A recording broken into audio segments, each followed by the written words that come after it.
ഇത്തപ്പോരം ഉള്ള ഒരു കൊച്ച്, ആ സുധിയുടെ ഭാര്യ രേണുസുധു.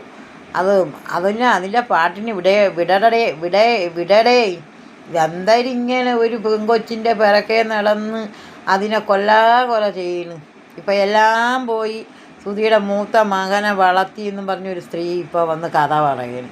അങ്ങനെ നോക്കണം, ഞാനും എൻ്റെ ചേച്ചീരെ മോനെ 4 വയസ്സ് വരെ വളർത്തി. അത് എല്ലാ സ്ത്രീകളും ചെയ്യണത് തന്നെ. ഇതൊന്നും പറഞ്ഞുകൊണ്ട് നടക്കാൻ വേണ്ടിയുള്ള വലിയ സംഭവങ്ങളൊന്നും അല്ല. ഞാനും വളർത്തി എൻ്റെ ചേച്ചിയുടെ ഒരു മോനെ 4 വയസ്സ് വരെ. അത് കഴിഞ്ഞിട്ട് എൻ്റെ വല്യമ്മേരെ മക്കളുണ്ടായിരുന്നു. ആ പിള്ളേരെ ഞങ്ങൾ നോക്കിയിട്ടുണ്ട്. ഇതൊക്കെ ഒരു കാരണോ ഒരു കഥ. എങ്ങനെയെങ്കിലും ആ പെങ്കൊച്ചിനെ കൊന്നു തിന്നണ വരെ ഈയൊക്കെ കിടന്ന് ഇങ്ങനെ കാണിക്കും. ഇവനൊക്കെ വേറെ വേലയില്ലേ?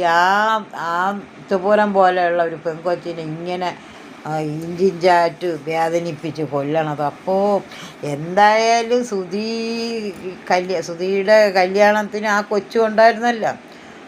ആ കൊച്ചിനെയും കൊണ്ടല്ലേ രേണുസുധിയെ കല്യാണം കഴിച്ചത്. അപ്പോൾ പിന്നെ കുഴപ്പമൊന്നും തരും ന്യായിക്കാത്തതുകൊണ്ട് ആ കൊച്ച് ഇത്രയും കാലം രേണുസുധിയുടെ കൂടെ ഇരുന്നത്. ഇതൊക്കെ എന്തൊരു പൊട്ട ന്യായങ്ങളും കൊണ്ട് ഓരോരുത്തന്മാർ വരണതോ എന്തോ. അവന് വേറെ ഭാര്യ വീണേന്ന് പറഞ്ഞുണ്ടെങ്കിൽ എന്ത്, അവൻ വേണ്ടാന്ന് പറഞ്ഞ് ഉപേക്ഷിച്ചിട്ടല്ലേ ഇവളെ കെട്ടിയത്. അവൻ അവളെ ഉപേക്ഷിച്ച് കെട്ടിയപ്പോഴത്തേക്ക് ഈ പെക്കും കൊച്ചുണ്ടല്ലോ. അപ്പോൾ അവൾ വരാത്തത് അപ്പോഴൊന്നുമില്ല. അവൻ മരിച്ചപ്പോഴത്തേക്ക് ഭാര്യമാരെ ബഹളം, വളർത്തമ്മേരെ ബഹളം. എങ്ങനെ പോട്ടാ കൊച്ച്. അത് അവളെ പാടുപോലെ അവൾ ജീവിക്കട്ടെ. അവൾക്ക് ഇഷ്ടം പോലെയല്ലേ അവൾക്ക് ജീവിക്കാൻ പറ്റും. നിങ്ങൾക്കെന്തര്? നിങ്ങളെ കാര്യം നോക്ക്. എങ്ങനെയെങ്കിലും രേണുസുധിയുടെ കഥ പറഞ്ഞൊരു വീഡിയോ ഉണ്ടാക്കുക, അതിന് കുറേ ലൈക്കുകൾ വാങ്ങിക്കുക. ഇത് എന്നെ കാര്യം, അല്ലാതെ ഒന്നുമില്ല. ഇപ്പം വളർത്തിയ അമ്മ വന്നേക്കണം. 4 വയസ്സ് വരെ വളർത്തി. ഇത്രയും കാലം ഇല്ലാതെ 4 വയസ്സ് വരെ അമ്മ വളർത്തിയെങ്കിൽ പിന്നെ അവൻ എന്തിന്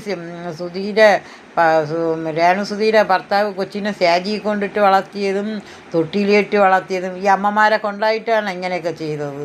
അപ്പോഴാരും ഇല്ലായിരുന്നല്ല. അവൻ സ്വന്തമായിട്ട് തന്നെയല്ല കുട്ടികളെ വളർത്തിയത്. അവൻ കോമഡി ഷോയിൽ വന്നിരുന്നുകൊണ്ട് സുധി പറഞ്ഞ് ഞങ്ങൾ കേട്ട കാര്യങ്ങൾ തന്നെ ഇതൊക്കെ.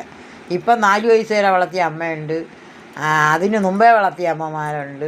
എങ്ങനെയോട്ട് രേണുസുധിയെ കല്യാണം കഴിയുമ്പോൾ കൊച്ചുണ്ടെന്ന് അറിഞ്ഞാണല്ലോ രേണുസുധിയെ കല്യാണം കഴിച്ചത്. ഇതൊക്കെ എന്തൊരു വേറെ ഒരു കഥകളും പറയാനില്ല നിനക്കൊക്കെ. രേണുസുധി അങ്ങനെ ചെയ്തു, രേണുസുധി ഇങ്ങനെ ചെയ്തു, വേറെ വേലയില്ലേ? പോയി വല്ല നാഴി അരിയിട്ട് ചോറ് വെച്ച് ഉണ്ണ് പെണ്ണും പിള്ളേ 4 വയസ്സ് വരെ വളർത്തിയ കഥയും കൊണ്ട് വന്നേക്കുന്നു. പുതിയ കഥ എന്തെല്ലാം കേൾക്കണം. ഇങ്ങനെയുണ്ടോ മനുഷ്യർ?